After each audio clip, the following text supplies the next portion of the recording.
team in basketball all year. Time to say it again, Boston. Anything's possible. Banner number 18 has been secured. The Celtics are NBA champions. The Celtics are the favorites to repeat as champs. The third straight season, Boston enters as the betting favorite. But a deeper dive into the odds shows this season is as wide open as we've seen in years. 7 teams have odds 10-1 or shorter, the most entering a season in over 20 years, and none of them feature these guys. In fact, the Thunder are the favorites to come out of the West and at 7-1. They have their shortest title odds since Kevin Durant was in OKC. KD's Suns are 30-1 this year, the same as LeBron's Lakers. Those are the longest odds for LeBron entering a season since he was Bronny's age. As for Steph Curry, the Warriors are 40-1, the longest odds since before the Splash Brothers won their first title. Mikal Bridges has been a coveted asset around the league. Karl Anthony Towns to the Knicks. Big offseason moves led to big odds moves for 2 East teams. The Knicks were 16-1 to win it all before trading for Mikal Bridges. And that number is all the way down to plus 750 after adding Karl Anthony Towns. New York's shortest odds since 2000-2001. And the 76ers were 12-1 before signing Paul George. That is now down to plus 825, their second lowest odds entering the season since Charles Barkley looked like this. Back in the hands of Luka. A heave and a hit! At plus 350, Luka Doncic enters as the MVP favorite for the 4th time in 5 seasons, despite never winning the award. Right behind him, the 3-time winner Nikola Jokic at 4-1. Chance for San Antonio. Wemby, the deep catch, the turn, and the flush! Victor Wembanyama is a ways down in the MVP odds at 18-1, but he is the favorite to win both the Defensive Player of the Year and the Most Improved Player of the Year. I was born to do things differently. ESPN BET also offers a prop for Wemby to record just the 5th quadruple-double in NBA history at 12-1 odds. All right, Aaron, thank you for getting us started in the NBA with the season upon us. Let's chat with Brian Windhorst and Kendrick Perkins. Thanks for joining us, fellas. Wendy, I want to start with you and the Knicks, revamping their roster this offseason, some big splash moves. How long do you think it's going to take this squad to gel early on? A little bit of time. I'm really high on the Knicks' long-term prospects, both the end of this season and the next few years. I'm a little bit worried what I've seen in the preseason so far. We've seen Mikal Bridges has changed his shot, and he got really bad-looking results. He was 2 of 19 on threes in the preseason. Now, Karl Towns also didn't shoot the ball well, but I'm not as worried about him. Bridges with the shot change is concerning. Also, Josh Hart's role was really up in the air. He has said he doesn't really know how he fits. He only scored 2 points in the entire preseason, only took 6 shots in 90 minutes. I'm not saying he's an important offensive player, but I'm not sure they're settled. And then obviously Mitchell Robinson is out, so they're thin at center behind Towns. And now Precious Achiuwa is out 2 to 4 weeks with a hamstring injury. Look, I think they're going to be fine. I'm just not sure they're going to come flying out of the gates with all this stuff going on. All right, with that said, Perk, their win total this year is sitting at 53.5. The expectations are high. You going over or under that? Oh, my bad, Tyler. You was talking to me. I fell asleep when Wendy started talking about all his concerns about the New York Knicks. Like they didn't make powerful moves this offseason and go out and get Mikal Bridges and Karl Anthony Towns and OG Anunoby, one of the best 3 and D guys in the damn game. I'm going with the over. Damn it, they had 50 wins last season with Big Body Brunson leading the charge, who, by the way, was the best player in the Eastern Conference. And now you telling me he got a center in Karl Anthony Towns who could mix it up for us, being able to stretch the floor, low post work, and be able to be a guy that they could play a 2-man game with in the pick and roll. I actually love the Knicks in over 53.5 wins this season. They're going to get there. They're going to be at the top of the Eastern Conference. Matter of fact, I think they're going to have the best record in the entire NBA. Yeah, Tyler, you could probably get him to go so much higher. He would go over on 55. He'd go on 57. I could have told you before the start he's going to go over on 53.5. Well, I did not know that, but it is interesting to hear. year he thinks they're going to have the most wins in the NBA. You could find some markets to leverage that type of thought at ESPN Bet if you think the Knicks are going to be that good.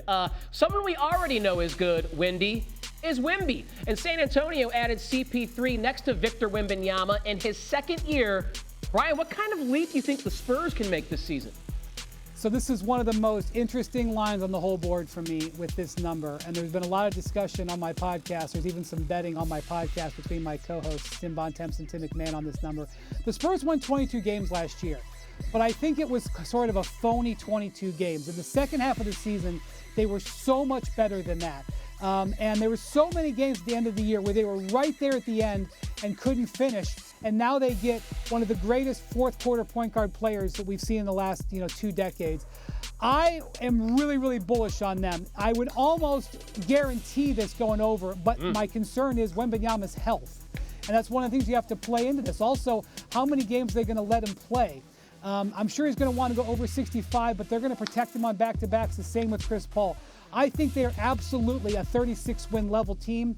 I'm just not sure I can 100% go into it. This is a very, very well-set line, but I really am high on the Spurs, much better than they were last year. Yeah, 36.5 is the number at ESPN Bet. Before I talk about Wemby individually, Perk, would you go over 36.5 with the Spurs?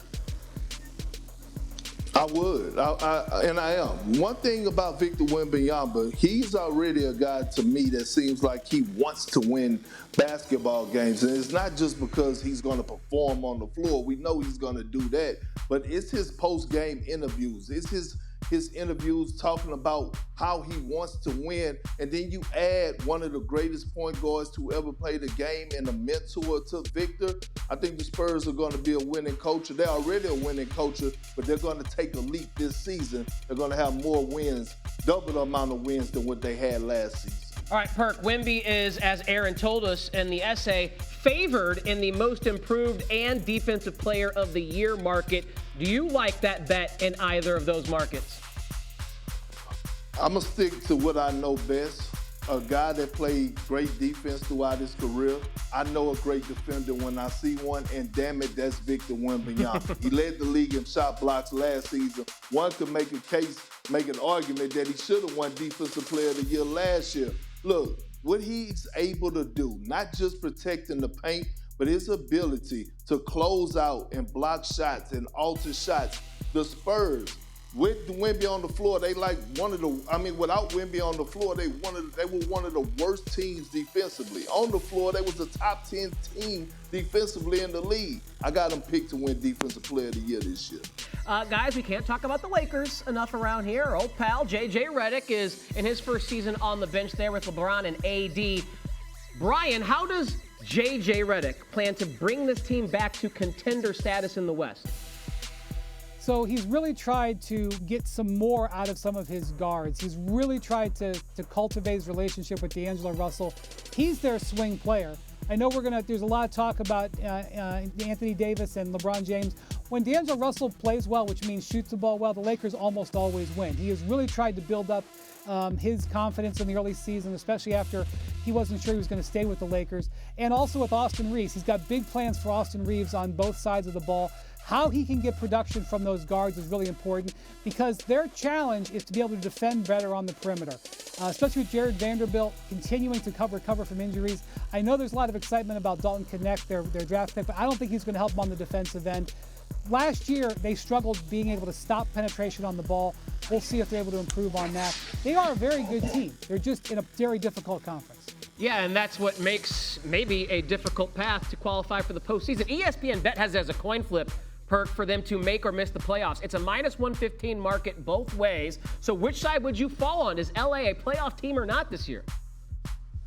I'm going to go on the right side. Y'all can stay on the left side. I'm going to go on the right side. They're going to make the playoffs. Now, they may make the playoffs through the play-in tournament, but that's okay. They done that the past two seasons. And anytime you have LeBron James on your team, I could bet you, I'm willing to go out on the limb and say his team is going to get into the postseason. Now, how far they advance, I'm not here to tell you that. But they do have a roster. They do have a guy in Anthony Davis that's in the middle of his prime, that's coming off of one of his best years of his career last season in a new offense, and he has looked pretty damn good in this preseason, and he looked good in the Olympics. The Lakers are going to make the postseason this year. Pretty damn good segment, if I don't say so myself, with Kendrick Perkins and Brian Windhorst. Thank you, fellas. Looking forward to talking with you all NBA season.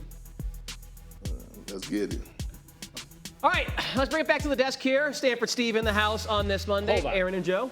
Did Perk get you guys? Yeah. I thought he was sleeping. I was about to pretend I was sleeping He could too. fake sleep like no one else. Well, it happened on First Take once, so you got to figure it could happen again. Did it? Yeah. Oh. It's entertaining I didn't know TV either. when Perk is in the house. We love chatting with him. Awesome. You guys heard what Wendy and Perk had to say about some of our favorite topics here in the NBA. Let's get your lowdown on some season-long bets you're making. Joe, starting with you. All right. This is a diverse card, so buckle up. We're going to start with the Celtics, under 58.5 wins. A long postseason, culminating in a title. Long offseason, several players with Team USA and France, target on their back. More importantly, teams with a total of 52.5 or higher, 32 and 18 to the under. Teams that won 60 or more games, 10 and 4 to the under the following year. I don't see them going out of their way to try to win as many games as possible this year. They can take it easy. It doesn't need to be pedal to the metal. To the Spurs you just talked about, let's go over 36.5 wins. Wemby talked about this, that they were kind of a fake 22-win team. He's right. Pythagorean expectation had him at 26 wins. They actually underperformed based on a -6 point differential. Should be a top 10 defense, very well coached, smart upgrades in the offseason. We're not asking them to go to the playoffs. We're asking for 37 wins. They're going to play hard. I'd go over there. To the individual markets, Jalen Williams to win most improved player at 11-1. With Josh Giddey on the court last year, his usage rate was 20%. Without Josh Giddey, that jumped to 28%. That's a 37% bump. His numbers are going to soar. Budenholzer, we saw what he did in Atlanta. We saw what he did in Milwaukee. Now he's taking over a Phoenix team that had 49 wins last year. They were a 6th seed. He's going to end up putting up big numbers, and when they have a better season, he's going to get a lot of the attention. And then DeAnthony Melton, look at that. 40-1 to lead the league in steals. 1.6 steals per game last year. That would have been top 5 in the NBA if he qualified. We only played like 38 games. With Golden State, that's a good defense led by Draymond Green. He's going to play more minutes than he's used to. That's 40-1 to lead the league in steals. I don't know. That is some variety. He's got some a good Deal card. we got at 5 a.m. What's that? Was this picked at around 5 a.m. this morning? It's been in the build-up the last few weeks, and then I put it in this morning. But, this is, we got one show before the start of the season, so you got to vomit it all out there. Unfortunately, we won't be with you tomorrow. Per game. Wednesday. Steals per game. Who's the leader in that 40-1. Last year, was it SGA? Was it?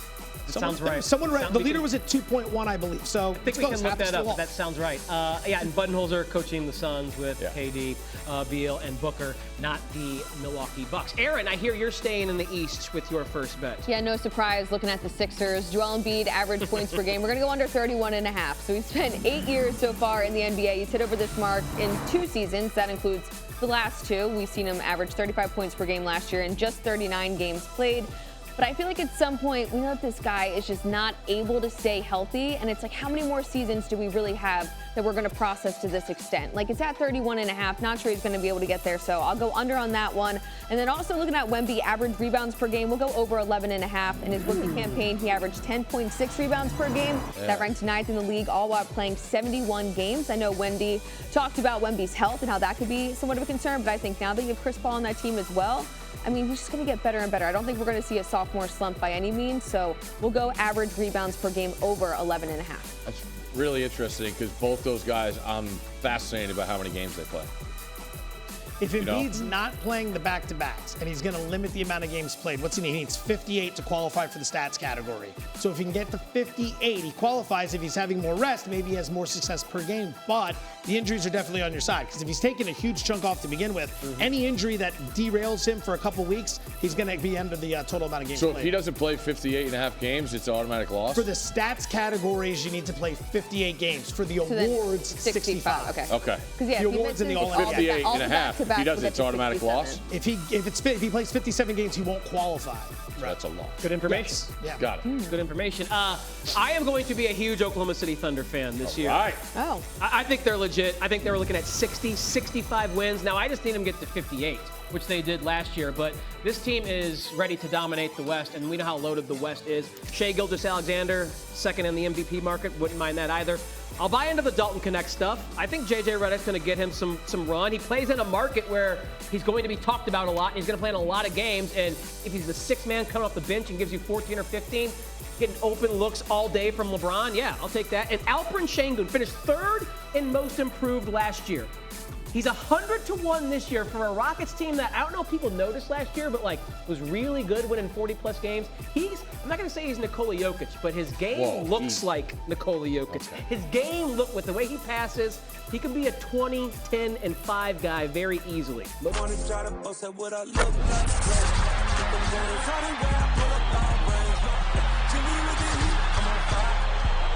NBA